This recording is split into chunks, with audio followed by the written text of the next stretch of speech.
Like Alfred to weigh in on this. He mentioned something that we need to go in the line of industrialization. I wonder if that is your line of thought as well. Yeah, it's my line of thought, especially we from the Niger Delta. We are scared. You know, there are scared. Why? Good. There are postulations everywhere that very soon oil will not become as useful as it is today. So we begin to ask that in the post-oil economy in the Niger Delta, where the environment has been battered, the environment has been destroyed, what now becomes of us?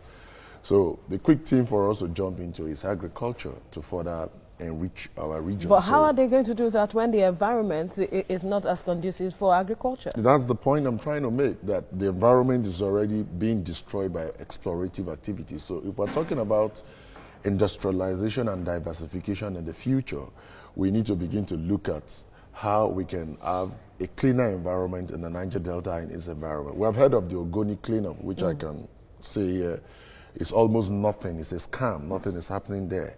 People can come to the media and defend a whole lot of things, but nothing is happening in the Ogoni cleanup. But let me not dwell on the Ogoni cleanup. The Ogoni cleanup is a metaphor for the whole rot in the Niger Delta. The whole Niger Delta, mostly the oil exploring environment, the whole of that environment needs cleanup. So we begin to ask questions. What are we doing to clean this environment? He just quickly mentioned how many trillion we spent on subsidizing petroleum products from outside the country.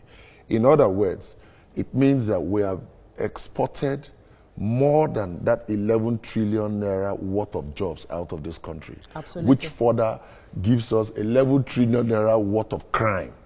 And because there is a direct correlation between unemployment and criminal activities, you understand? So you begin to wonder, all of this is what's happening. Then you even come back to the Niger Delta, we begin to ask, beyond the oil activities, what have we been able to do to our potentials with respect to the gas deposits in the Niger Delta? How have we been able to take care of the potentials and the resources even in the Niger Delta to reach out with respect to commercialization of these resources around the Gulf of Guinea to make more income and create more jobs for our countries? Nothing is being done.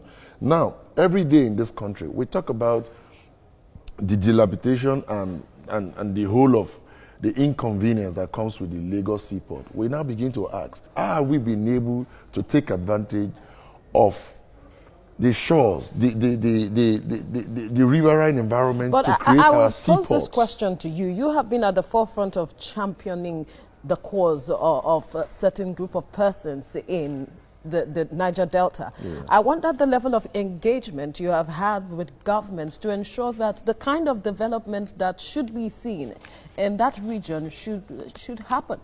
No, we engage with the government, but you see, this is why we begin to also talk about a restructured Nigeria, which most will misinterpret. The truth is, yes, the governments in that region have a role to play, and they also have their shortcomings where they have not done well. But you see, let me now ask you a question.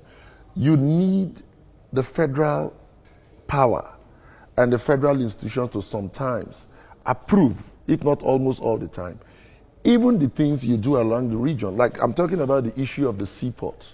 How come in that kind of environment we've not been able to come up with a very fertile seaport that can be as productive as a Lagos seaport that can add to the economy? You can imagine what you see, there's one mistake we're making when we talk about seaports springing up in the Niger Delta and the environment. People think it's a replacement for the Lagos seaport. No, no, no. It's an addition. Go to other fruitful countries. You now see that when you come up with this kind of infrastructures, it adds to the economy, and nobody is talking about that. Yes, we can hold the governments accountable, but you see, you can't also deny the fact that we have a faulty structure in the country, so much that much of it. Now, let's begin to ask ourselves other questions.